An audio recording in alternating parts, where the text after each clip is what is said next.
Police అంటే ఎలా ఉండాలి? పోలీసు ఉద్యోగంలో చేరిన తర్వాత ఆ అధికారి ఎలా వ్యవహరించాలి?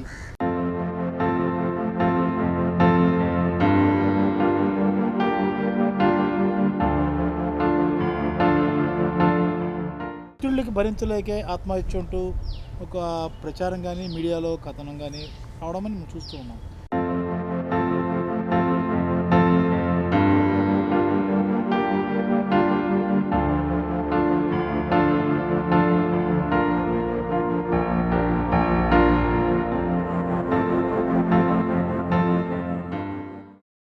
ఒకరు కాదు, ఇద్దరు కాదు, వేలాది మందికి పోలీస్ శిక్షణ ఇచ్చి వారిని కథన రంగంలోకి దూకించిన పోలీస్ అధికారి ఇప్పుడు మనతో ఉన్నారు.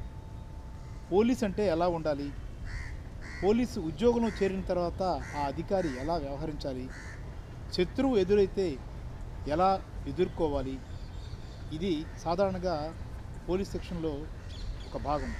కానీ ఇప్పుడున్న తరంలో అటు శారీరక దృఢత్వంతో పాటు మానసిక దృఢత్వం కూడా కావాల్సిన పరిస్థితులు ఎదురవుతున్న నేపథ్యంలో తాజా పోలీస్ అంటే ఆధునికంగా సాంకేతికంగా రకరకాల శిక్షణ పరంగా అభివృద్ధి చెందుతున్నప్పుడు కూడా ఇప్పటి పోలీస్ వ్యక్తిగతంగా ఏ రకంగా అభివృద్ధి చెందాలి, ఇలాంటి అంశాలకు సంబంధించి మనతో మాట్లాడడానికి రిటైర్డ్ పోలీస్ ఆఫీసర్ రాజా షికామణి గారు ఉన్నారు. సార్ నమస్తే. సార్ నమస్తే అండి. సార్ ముందుగా పోలీస్ అంటేనే దృఢత్వం, కండలు తిరిగిన శరీరం, ఎవరినైనా ఎదుర్కోగల ధీరత్వం, ఇవన్నీ గుర్తొస్తాయి, ఉండాలి కూడా అవి. అంటే మీరు చాలా కొన్ని వేల మందికి శిక్షణ ఇచ్చారు మీరు దీనిగా ఉండేప్పుడు, అంతకుముందు ఎన్ఎస్జీలో పనిచేశారు. ఇదంతా మీ అనుభవం. ఈ అనుభవాన్ని రంగరించి ఛానల్ 1కి మీ అభిప్రాయాలను మాతో పంచుకోండి. ముందుగా ఇప్పటి పోలీసింగ్ ఎలా ఉందని మీరు భావిస్తున్నారు? పోలీసింగ్ అనేది ఎప్పుడు ఒకటే సిస్టమ్ అండి. పోలీసింగ్లో ఎటువంటి డిఫరెన్స్ ఉండదు. బట్ వ్యక్తులు వ్యవస్థ మారే కొద్దీ వారి యొక్క లాజిస్టిక్స్ చేంజ్ అయ్యే కొద్దీ కొన్ని డిఫరెన్స్ ఉంటుంది అంతే. But policing is for the people to against the criminals, investigation, prevent the criminals, ఇవన్నీ కూడా మనము పోలీసులో ఉన్న సబ్జెక్ట్ అది. వెనకటి రోజుల్లో పోలీసు స్టార్ట్ అయిందే బ్రిటిష్ వాళ్ళు ఉన్నప్పుడు మనం ఆర్మ్డ్ ఫోర్సెస్గా వాడుకున్నారు మనల్ని. ఫస్ట్ ఆర్మ్డ్ ఫోర్సెస్ రైజ్ అయింది భారతదేశంలో. తర్వాత సివిల్ పోలీస్ వచ్చింది. ఆ తర్వాత ఇలా డిఫరెంట్ గ్రేహౌండ్స్ అని, ఎస్పీఎఫ్ అని చాలా వచ్చినాయి, ఆక్టోపస్ అని. According to situation, according to necessity they increase the systems. So ఆ విధంగా పోలీస్ వచ్చిందండి. సో వారి యొక్క అవసరతలను బట్టి వారి యొక్క ఇన్స్ట్రక్షన్స్ ఏదైతే they got to job charts, according to that they are undergoing the trainings. So ఆ ట్రైనింగ్స్లో నిష్ణాతత ఉన్నవారు, తర్వాత దాని మీద శ్రద్ధ చూపించిన వారు పర్ఫెక్ట్గా చేస్తుంటారు. కొంతమంది కొన్ని చోట్ల ఫెయిల్యూర్ అవుతుంటారు. దట్స్ ఇట్ అండి. అంటే మీరు శిక్షణ ఇచ్చే క్రమంలో మెరికల్ లాంటి పోలీసులు అనే ఒక పదం అప్పుడు ఎక్కువగా మీడియాలో వచ్చేది. ఏంటి మెరికల్ అంటే ఏంటి సార్? పోలీసులు ఎంపిక చేయడమే ఒక భాగం, అదొక కఠినతరమైన అంశం అది. అందులో మెరికలు అంటే మీలాంటి వాళ్ళైనా, లేదంటే ఏంటి దాని ప్రత్యేకత ఏంటి? మెరికల్ అంటే ఏంటంటే మనిషి quick reflections with his job chart. అంతేగాని జాబ్ చార్ట్ లేకుండా ఇతని బాధ్యత లేకుండా ఎవరు చేయకూడదు. Beside that during basic training they should be accountability. వాళ్ళందరినీ ఎవరు బాగా చేశారో వాళ్ళని మనం కొంతమందిని సెలెక్ట్ చేసుకుంటాం. They are fit, they are active అని. ఈవెన్ మార్క్స్ కూడా they will get awards and rewards also during basic training. Best firer, best indoor, best outdoor, best allrounder, like that they will get medals and they will get pistol. Home minister pistol ఇస్తారు. So రకరకాల awards వాళ్ళకి వస్తాయండి. So we can consider them as miracles. But regular కోర్సులో ఎవరైతే కొన్నిసార్లు develop చేసుకొని యాటిట్యూడ్ని change చేసుకొని యాక్టివ్ చేసేవాళ్ళు, they will become miracles. So that's depends on individuals and their superiors, their colleagues. ఈ సిస్టమ్ అంతా కూడా ఆధారపడి ఉంటుంది ఆ విధంగా తయారు కావడానికి. అదండి. అంటే ఇంకో ముఖ్యమైన అంశం సార్, శిక్షణ వేరు, అదే మనం జనరల్గా అనుకుంటాం ప్రాక్టికల్స్ వేరు, థియరీ వేరు అంటారు. పోలీస్ శిక్షణ వేరు, బయటకు వచ్చి జనంలో అంటే ఏదైతే పూర్తిగా విధులు నిర్వర్తించే క్రమంలో ఎదురయ్యే సమస్యలు వేరు, లేదంటే పై ఆఫీసులని పనిచేయడం వేరు. ఈ రెండింటి మధ్య తారతమ్యం ఎలా ఉంటుంది? పోలీసు శిక్షణ వేరు అదేనే ఉండదండి. శిక్షణ is the most important. Police శిక్షణ అంటే it's not meant for the due course, అంటే 1 year లేకపోతే 9 months కోర్సు కాదు శిక్షణ అనేది. శిక్షణ is meant for 1 year and also entire service and also till they his last breath.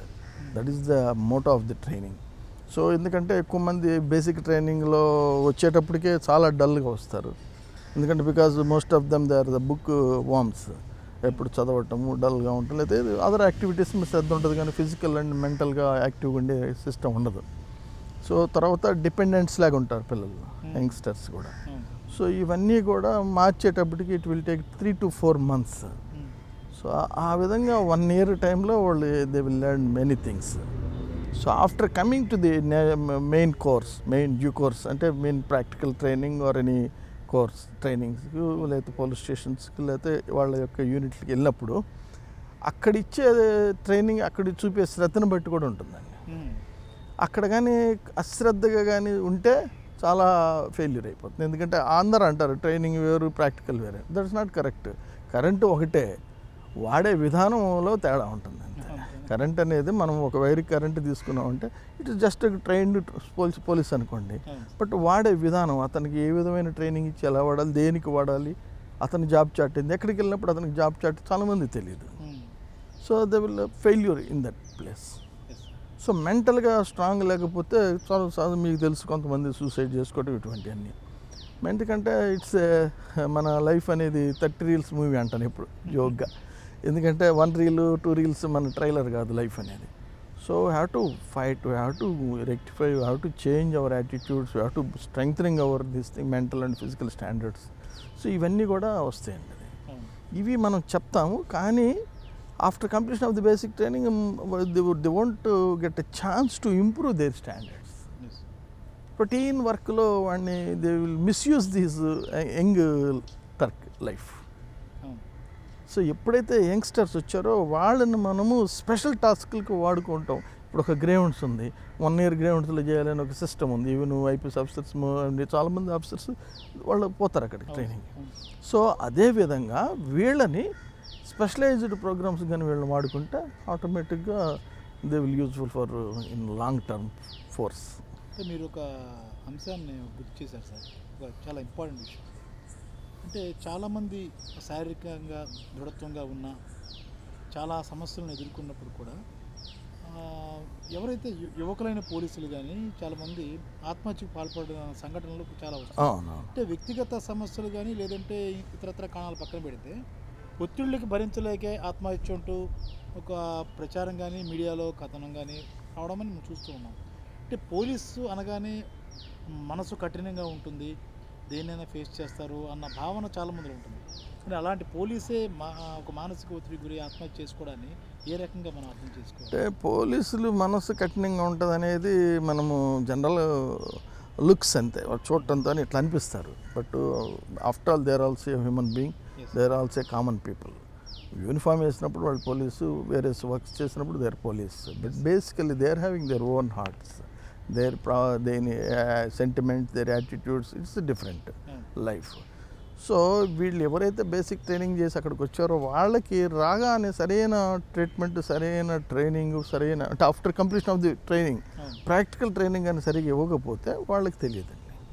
They will suffer. అక్కడ నేర్పించింది ఏది ఇదేంటనేది they will confuse themselves. That's not correct. Yes ఇది నేర్పించారు, ఈ విధంగా చేయాలన్నాలి. సో అది నేర్పించారు, మీరు ఆ ఇష్యూని ఇలా డీల్ చేయాలని చెప్పే విధానం ఇప్పుడు తక్కువగా ఉందండి. ఎందుకంటే because everybody busy with many works. అంటే వాళ్ళ సంబంధించిన వర్క్లు ఉంటాయి, లేనివి కూడా కొన్ని వస్తుంటాయి ఇన్వాల్వ్ అయ్యండి. ఎందుకంటే because lack of strength they are doing this. Lack of strength మనం అనుకుంటాం స్ట్రెంగ్త్ బోర్డు ఉంది, పోలీసులు చాలామంది ఉన్నారు, ఇంపాసిబుల్ అది. ఒక్కొక్క టైప్ వస్తుంటుంది. ఇప్పుడు దిశ వచ్చింది, రకరకాలు వస్తుంటాయి, వింగ్స్, రకరకాల సబ్జెక్ట్స్ వస్తుంటాయి. సబ్జెక్ట్ వచ్చినప్పుడు సబ్జెక్ట్ కావాల్సిన లాజిస్టిక్స్ ఏంది, హ్యూమన్ మ్యాన్ పవర్ ఏంటి అనేది they won't project. They will project only the subject. Only the event ఇట్లా ఉండాలి అట్లా ఉండాలి, అది మంచిది ఇది మంచిది, ప్రజలకి ఈ విధంగా సేవ చేస్తూ ఉంటాం. కానీ ఆ సేవ చేయడానికి ఇవన్నీ చేయడానికి లాజిస్టిక్స్ ఏంటి, హ్యూమన్ పవర్ ఏంటి, man power, that is the most important. Disha అంశాన్ని మీరు ప్రస్తావించారు కాబట్టి అడుగుతున్నాను. దిశ అనేది అంటే మీ ఒపీనియన్లో ఎలాంటిది? అంటే ఒక మంచి కార్యక్రమం అనుకుంటున్నారా, లేదంటే ఒక చట్టాన్ని అమలు చేయాలని నిర్ణయించుకునేటప్పుడు దానికి సరిపడా ఫోర్స్ కానీ లేదంటే ఇతరత్ర మీరు అన్నట్టు లాజిస్టిక్స్ కానీ ఇవన్నీ ఏర్పాటు చేసుకోకుండా ఒక చట్టాన్ని అమలు చేయాలని దాన్ని జీవో తీసుకురావడం అనేది ఎంతవరకు సబబు ఉంటుంది? అంటే మనము దిశ అనేది ది గ్రేటెస్ట్ ఈవెంట్ అండి, అది గ్రేటెస్ట్ సబ్జెక్ట్ అసలు యాక్చువల్గా దిశ అనేది. సో మనము దిశ ఉన్న ప్రకారం దిశలో ఏమేమి కావాలి, ఎవరు చేయాలి, దీనికి సంబంధించిన ట్రైనింగ్ ఏంటి అనేది మనము శ్రద్ధ వహించాలి. ఎందుకంటే పెద్దాలు ముఖ్యమంత్రి గారు కానీ ఇంకా మిగిలిన అధికారులు కానీ సీనియర్ ఆఫీసర్స్ కానీ they discuss and they finalized the Disha. It's the greatest event in our state, in the country. ఫస్ట్లో మనమే అది చేసుకున్నాం. సో అటువంటి గ్రేటెస్ట్ సబ్జెక్ట్ ఇప్పుడు జస్ట్ లైక్ మనం అనుకున్నాం అప్పట్లో మారుతి 800 ఇస్ ది గ్రేటెస్ట్. ఇప్పుడు ఇన్నోవా వస్తుంది, ఇన్నోవాలో కూడా మోడల్స్ వస్తున్నాయి. సో ఈ గ్రేటెస్ట్. సో మనం గ్రేటెస్ట్ వస్తుంది కానీ but we will send hour persons to that particular vehicle driving and technology. So అలాగే ఈ దిశలో కూడా దీనికి సంబంధించిన సబ్జెక్ట్స్ దే షుడ్ గో. కామన్గా రొటీన్గా వాళ్ళు పోస్టింగ్ ఇవ్వకూడదు ఇప్పుడు, ఎందుకంటే వాళ్ళ యాటిట్యూడ్ సేమ్గా ఉంటాయి. ఇప్పుడు ఏదైనా ఇన్సిడెంట్ జరిగిందంటే where is evidence, they will ask in the దిశలో అట్లా అడగకూడదు కదా. దిశలో అడిగితే ఇంకా ఉపయోగం ఏముంది? అంతే, మా పోలీస్ స్టేషన్లో అడుగుతారు ఏదైనా ఇన్వెస్టిగేషన్ ఎవరిని చూసారో అని అడగడం కామన్. అది అంటే they are habitual, they habituated in the particular subject like that only in the police stations. But Disha is the different. It's reaction, internal feeling తోటి రియాక్ట్ చేసేదే ఇంపార్టెంట్. అక్కడ జరిగినప్పుడు ఒక women, Disha is meant for ladies, వాళ్ళ problems వచ్చినప్పుడు ఏం జరిగిందమ్మా చెప్పండి, జరిగిందంటే కొద్దిగా రియాక్షన్ లేదు మనకి. ఎవరు చూసారు, ఎవరు ఎవిడెన్స్ అంటే ఇట్స్ నాట్ కరెక్ట్. సో ఈ విధంగా దాన్ని మన వాళ్ళు అన్ట్రైన్డ్ ఫెలోస్ వల్ల అది ఫెయిల్యూర్ అవుతుంది, అవ్వేదానికి ఛాన్స్ ఉంటుంది. ఇది దృష్టి పెట్టుకుంటే ద గ్రేటెస్ట్ సబ్జెక్ట్ దిశ. ఎందుకంటే ఎంతోమంది చెప్పలేని విధంగా ఉంటారు. సో ఆ చెప్పలేని వారు వీళ్ళ దగ్గరికి వెళ్ళి లేడీస్ అయితేనే బాగుంటుంది, లేడీస్లో కూడా ట్రైన్ అయితేనే బాగుంటుంది. అంతేకాని లేడీస్ కదా ఎవరిని పెడతాను ట్రైనింగ్ ఇస్తే వాళ్ళ యాటిట్యూడ్స్ డిఫరెంట్గా ఉంటాయి. ఎందుకంటే వాళ్ళు బేసిక్ ట్రైనింగ్ అయిన తర్వాత ప్రాక్టికల్ ట్రైనింగ్ ఏం చేస్తారో అదే ఇక్కడ ఇంప్లిమెంట్ చేయబోతారు. But Disha training is different, Disha subject is different. ఇది చూసుకుంటే ఈజ్ గ్రేటెస్ట్. మనము రాష్ట్రమే కాదు భారతదేశం మొత్తం ఫాలో చేయగలిగిన సబ్జెక్ట్ అదండి. సార్ మీరు సుమారుగా రాజీవ్ గాంధీ గారి దగ్గర నుంచి ఎంతమంది ముఖ్యమంత్రులు అంటే ప్రత్యేకంగా పనిచేసిన సందర్భాలు? అంటే నేను 86లో ఫస్ట్ బ్యాచ్ మన రాష్ట్రం నుంచి కంబైన్డ్ స్టేట్ నుంచి ఫస్ట్ బ్యాచ్లో the best among all in many subjects. So ఆ విధంగా ఎన్ఎస్జీలో మంచి పేరుతో వచ్చాను నేను. షూటింగ్ కానీ, combat races, quick reflections, fire fighting, attacks, ఇవన్నీ కూడా మేము నేర్చుకుని అంటే మా ట్రైనింగ్ ఎలా ఉండేదంటే ఈరోజు చచ్చిపోతామేమో, ఈరోజు ఏమైపోతుందని భయం ఉండేది. That is commando training. So ఆ ట్రైనింగ్లో అన్ని నెలలు చేసేటప్పటికి 5 months ఆ ట్రైనింగ్ చేసేటప్పటికి భయం అనేది పోతుంది, ఎందుకంటే ఏదో ఒక రోజు పోతాం అనుకుంటుంటాం.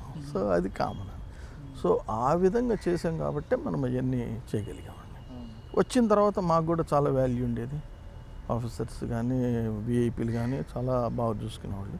బికాస్ ఆఫ్ దాట్ మనం ఇంకా అంతే కదా, మనం ఒక వ్యక్తిని మనం గుడ్ విల్లోకి తీసుకున్నాం అనుకోండి, కాన్ఫిడెన్స్లోకి తీసుకున్నాం అనుకోండి, definitely will work hard, definitely will show you want to show his capacity.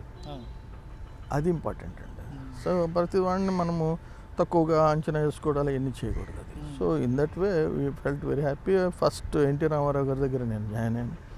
ఆయన ఎంతో గౌరవం చేసేవారు. వారి తర్వాత చెన్నారెడ్డి గారు, తర్వాత మైసూర్ రెడ్డి, ఇంకా రాజీవ్ గాంధీ. కానీ మన ఆంధ్రప్రదేశ్కి ఎప్పుడు వచ్చినా రాజీవ్ గాంధీ దగ్గరికి నేను రెగ్యులర్గా.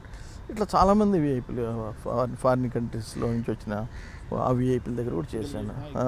చాలామంది లెక్క తెలియదు ఇంకా లిస్ట్ మొత్తం.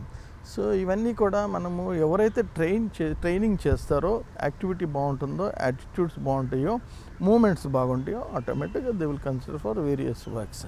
అదే కదా ఐఎస్ఎఫ్స్ కిడ్నాప్ చేసినప్పుడు కానీ చాలా ఇష్యూస్ సిటీలో కానీ ఇక్కడ హైదరాబాద్లో ఉన్నప్పుడు. సో ఇవన్నీ చేయగలిగామండి. అవును. ఇవన్నీ కూడా because of training and attitudes and workouts.